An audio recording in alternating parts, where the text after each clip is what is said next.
시청자 여러분 안녕하십니까?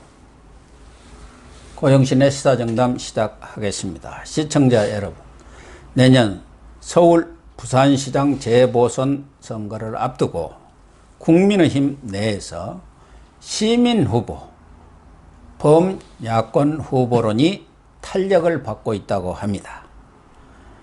윤영걸 전 매경닷컴 대표님과 함께 야권에서 시민 후보론이 나오고 있는 배경 알아보도록 하겠습니다. 윤 대표님. 안녕하세요. 네. 지금 국민의힘 내에서는 시민 후보, 범야권 후보론을 내야 한다는 목소리가 힘을 얻고 있다고 그래요. 네. 그런 얘기가 나오는 배경이 뭘까요? 내년 재보선이 너무 중요하잖아요. 네. 서울시장, 부산시장은 민주당의 성추행, 민주당 책임으로 재보선을 하는데 여기에서 못 이기면은 당이 사실은 있을 필요가 없는 거죠. 당 꼭 이겨야 됩니다. 근데 부산은 오거돈이라는 사람이 지금도 있기 때문에 든든한 또 방패막이 국민의힘이 저는 이길 수 있을 것 같아요. 부산은 오거돈 볼 때마다 성추행 생각할 거 아니에요. 근데 서울은 박원순 죽었어요. 죽은 사람한테는 우리나라 사람은 의외로 좀 관대합니다. 그래서 어떻게 될지 몰라요. 근데 지금 국민의힘의 지지율은 좀처럼 안 올라요. 그러니까 시민 후보로도 좀 해봐야 되지 않느냐. 국민의힘 당을 좀 떠나서 좀 명망 있는 사람을, 그러니까 반 문재인 연합전선을 구축해서 그거죠. 서울시장을 좀 해보자 하는데 두 가지 방안이 있죠. 하나는 외부 수혈로 외부에 있는 사람을 국민의힘으로 데리고 와서 출마하는 방법도 있고, 지금 주력하게 거론되는 거는 제3지대 빅텐트론, 국민의힘을 벗어나서 하자, 뭐 이런 두 가지 방안이 있습니다. 그런데 국민의힘 내에서 유력한 뭐 서울시장 후보가 있다고 한다면은 뭐 그런 소리가 안 나올 것 아니겠습니까? 그렇죠.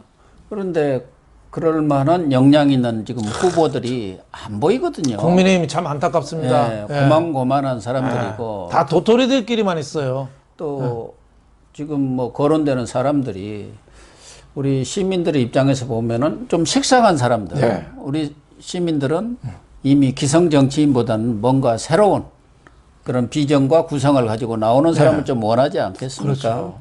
그렇죠. 그런 측면에서 보면은 지금 국민의힘 내에서 마땅한 주자가 없기 때문에 당 밖에 있는 사람들까지 또 힘을 합쳐가지고 일단 이겨야 한다. 그렇죠.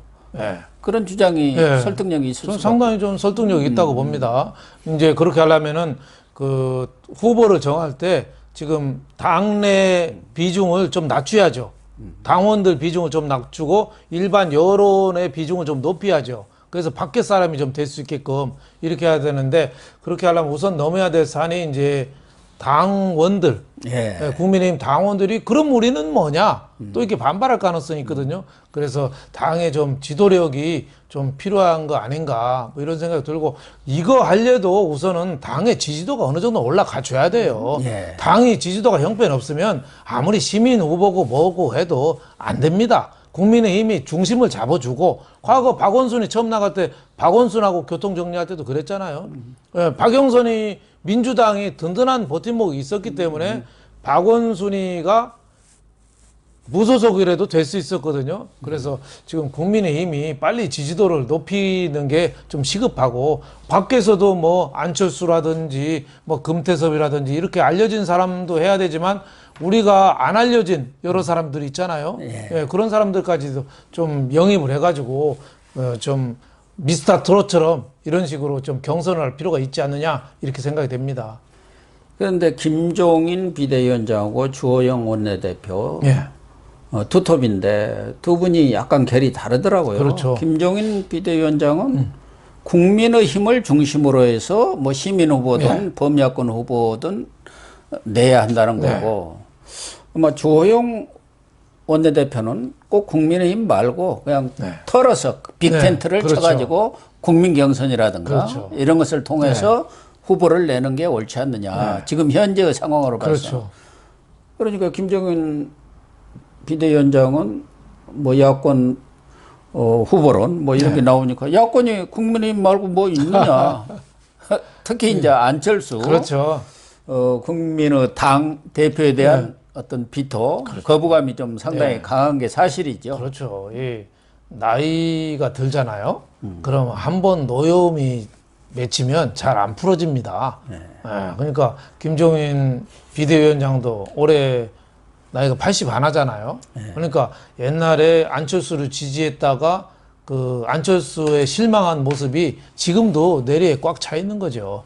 저는 물론 안철수도 문제는 많지만 좀 김종인 위원장도 좀 열린 마음으로 좀 그 당 안팎을 좀 확 털어버리는 그런 좀 용기 있는 결단? 전 이런 거 좀 필요하지 않느냐 이렇게 생각이 됩니다. 저는 개인적으로는 주호영 원내대표 말이 좀 더 일리가 있지 않느냐. 밖에까지 열어서 빅텐트로는 하자. 이게 저는 당선 확률을 더 높일 수 있다 이렇게 생각합니다. 김종인 비대위원장도 국민 경선으로 간다는 원칙에는 맞는데 그 주도권을 어디서 갖느냐의 문제가 있는 것이고 그러면은 당원들 그런 걸 다 그냥 털어버리고 그런 기득권을 완전히 포기하고 100% 국민 경선으로 갈 것이냐. 아니면 20대 뭐 80이라든가 그러니까 국민목을 훨씬 많이 줘하고 사실상 밖에 있는 사람이든 누구든 다 참여할 수 있는 그런 룸을 주느냐. 그렇지 않으면 또 당내에서 오래 이렇게 활동했던 당원들 입장에서 우리는 뭐냐 뭐 이런 소리가 나올 수 있으니까 그런 방법론상의 어떤 차이들이 좀 있는 것 같아요. 그렇죠. 완전히 뭐 당원을 완전 무시할 수는 없지 않겠습니까? 아니 미스터 트롯 뽑을 때도 보이스 트롯 할 때도 심사위원하고 일반 청중하고 그러니까요. 합산하잖아요. 일반 청중 100%를 안 해요. 그러니까 심사위원들의 전문성도 또 필요한 거죠. 그때 나온 게 그 뭐 안동역 부른 사람이라든지 뭐 몇몇 그 가수 출신들 이런 사람들이 심사 점수가 좀 있잖아요. 그래서 저는 그거를 당원 비중을 좀 낮추는 거는 좀 필요하다고 봅니다. 그런데 지금 5대 5니까 그걸 뭐 2대 8이라든가 뭐 이런 정도 하면은 사실상 국민 경선이거든요.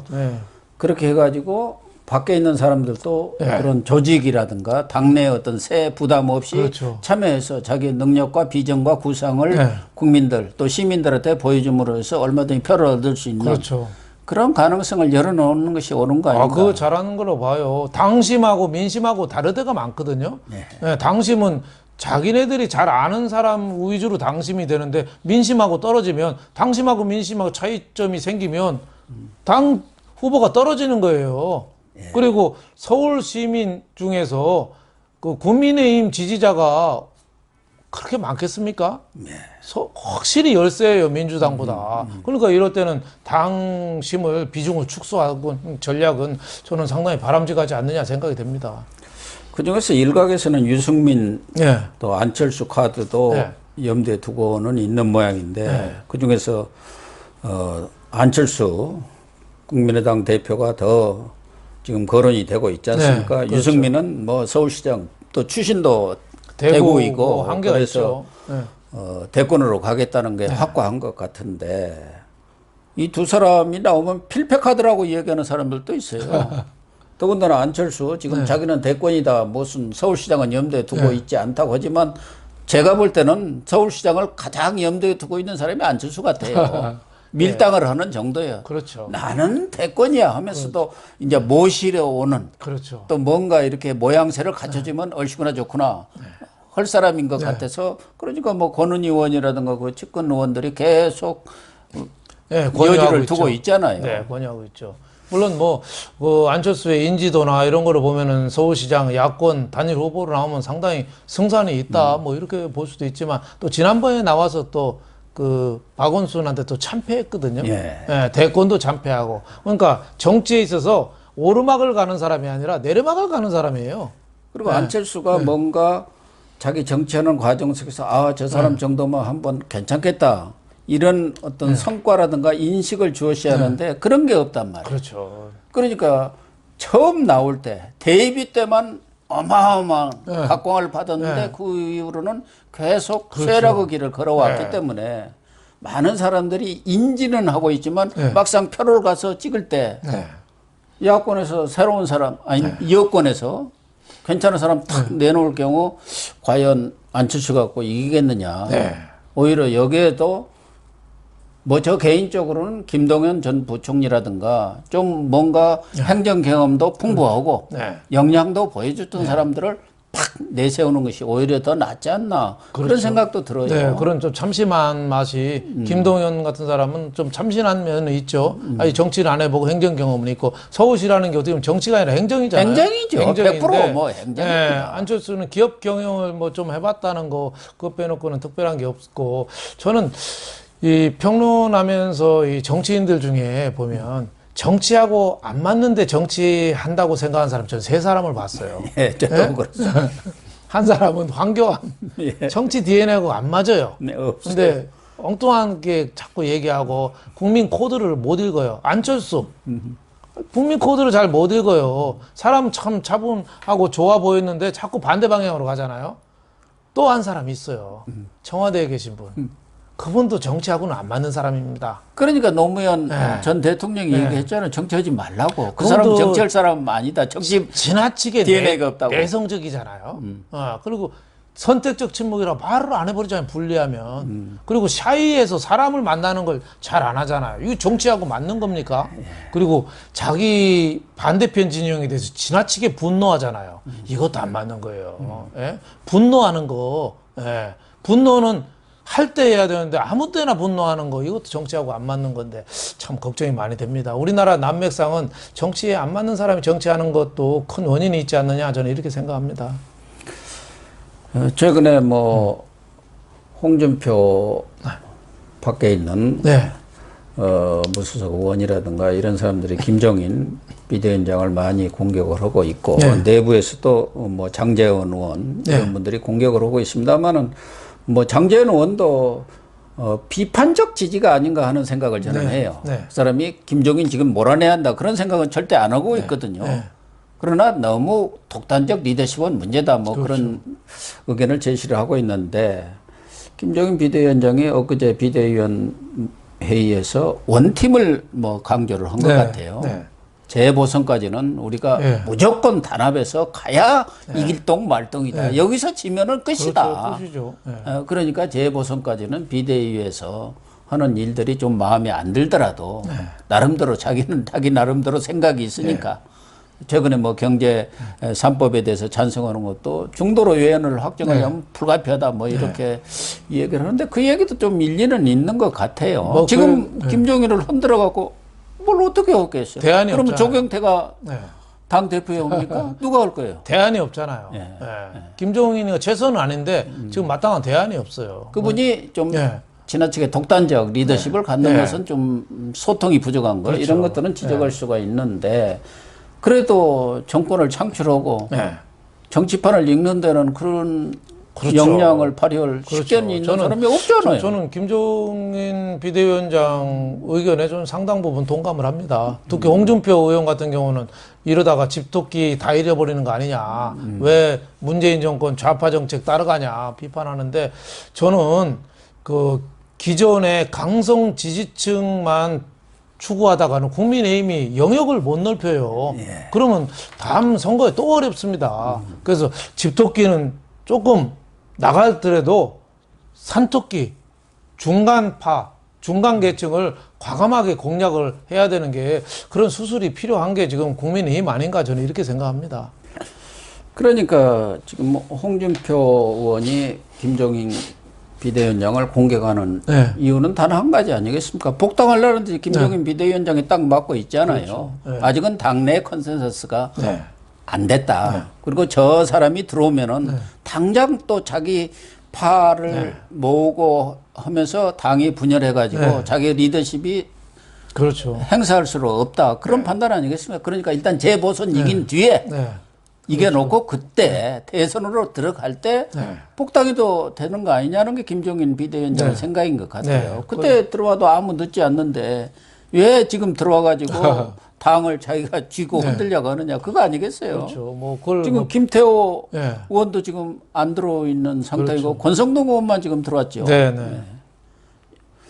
그래서 제가 볼 때는 지금 뭐 장제원 의원이 얘기한 대로 재보선에서 패우면은 국민의힘은 망하는 거다. 맞는 얘기예요. 맞는 얘기죠. 그렇기 네. 때문에 뭐 특정 정당을 편들 이유는 없지만 저희들이 네. 어쨌든 내년 재보선 전략을 생각한다 한다면은 당내에서 여러 가지 분란 또 불만의 요인이 있겠지만 단합을 해갖고 내년 재보선에 총력을 힘을 모아야 한다. 그것만은 틀림없는 것 같아요. 그렇죠. 예, 절체절명의 뭐 기회라고도 볼 수 있고 지금 뭐 후보가 지금 다들 저 고만고만 하잖아요. 그러니까 뭔가 좀 판을 좀 흔드는 그런 시민 그 후보 뭐 이런 거 좀 그 상당히 있다고 봐요. 우리 선거에서 연합하면 대부분 이겼습니다. 네, 이깁니다. DJP 연합에서 사실 DJ가 대통령 됐잖아요. 그렇죠. 김종필 끌어다니니까 충청도표 끌어와서 된 거고 YS가 민자당 3당 합당 안 했어도 대통령 될 수 있었을까요? 못했죠. 네, 저는 안 됐다고 봅니다. 호랑이 굴에 들어가서 호랑이를 잡은 거죠. 그렇죠. 이번에도 미래통합당이라고 황교안 통합은 했는데 이게 겉만 통합을 했잖아요. 국민들이 이제 다 안 거예요. 거기다 공천 갖고 싸우고 하니까 이번에는 실패한 거죠. 그래서 일단 통합하고 손잡고 연대하면은 이길 가능성이 훨씬 높아진다. 저는 이렇게 봅니다. 저는 뭐 통합 얘기도 나왔으니까 네. 안철수 대표도 그 세석 가지고 그 있어봤자 별 힘 없습니다. 그렇죠. 당대당 통합 이건 또 현실적으로 얘기가 안 되는 소리고 그래서 뭐 지분 나눠먹고 뭐 이래 갖고는 안 되고 정치를 제대로 하려면 정말 YS처럼 호랑이 굴에 들어와서 들어가야죠. 국민의힘에 들어와서 자기 힘으로 그렇죠. 뭐 당대표도 될 수 있고 서울시장 후보로도 될 수 있고 대선 후보로 되면 이길 수도 있는 가능성이 있는데 밖에 앉아가지고 자꾸 밀당만 하고 있는 거 세석 갖고는 이게 좀 보기가 싫어요. 세석 갖고는 알바끼가 안 됩니다. 예. 최소한 알바끼 하려면 한 10석은 돼야지 너무 적어요. 원내 교섭단체 정도 거의 구성해 놓고 그렇죠. 해야 뭐 이렇게 되는 거죠. 세석 가지고 무슨 그러니까 저 김종인 비대위원장이 아니 우리 말고 야당이 없는데 야당으로 잘 안 보는 거 아닙니까? 너무 미약하기 때문에 그렇죠. 무슨 당대당 이렇게 하자는 것은 말이 안 된다 그 얘기 아닙니까? 그래서 늘 들어와서 정치를 하고 싶으면 들어라 이거 아닙니까? 거기에 무슨 제한을 두지 않겠다는 거 아니에요. 저는 뭐 안철수 대표가 과감하게 들어가는 것도 방법이다 이렇게 봅니다. 저도 그렇게 생각합니다. 자기 리스크는 지금 전혀 안 지려고 하는 거 아닙니까? 그렇죠. 모셔오기만 기다리고 있는 거죠. 모양 갖춰달라 이게 안 그런데 뭐 모양 갖춰줄 사람이 누가 있어요? 옛날에 보면 장관 하마평에 오른 사람들이 그 고개가 쭉 길어진 적이 있어 목이. 왜냐 전화 기다리다가 목을 빼고 기다리다가 지금 안철수도 전화 기다리라고 목이 빠지게 기다리고 있는 거예요. 그러면서 외곽만 지금 돌고 있잖아요. 의원들 좀 사사사를 만나고 원외 무슨 당협위원장들 모임이 있다면 거기 가서 특강이나 하고 밥 같이 먹고 그러면 안 됩니다. 그렇죠. 호랑이 사냥을 하려면 호랑이 굴에 들어가서 싸워야죠. 네, 시청자 여러분, 국민의힘이 서울시장 후보로서 마땅한 그런 제목이 없다 보니까 이런저런 얘기들이 많이 나오고 있는 것 같은데요. 어쨌든 김종인 비대위원장이 얘기한 대로 내년 재보선에 이기려면 또 이기지 않으면 국민의힘 자체, 야당 자체가 존재가 과연 있을 수 있는가 하는 그런 위기 상황이기 때문에 모두 힘과 지혜를 모아야 한다는 것만은 분명한 것 같습니다. 시청해 주셔서 감사합니다.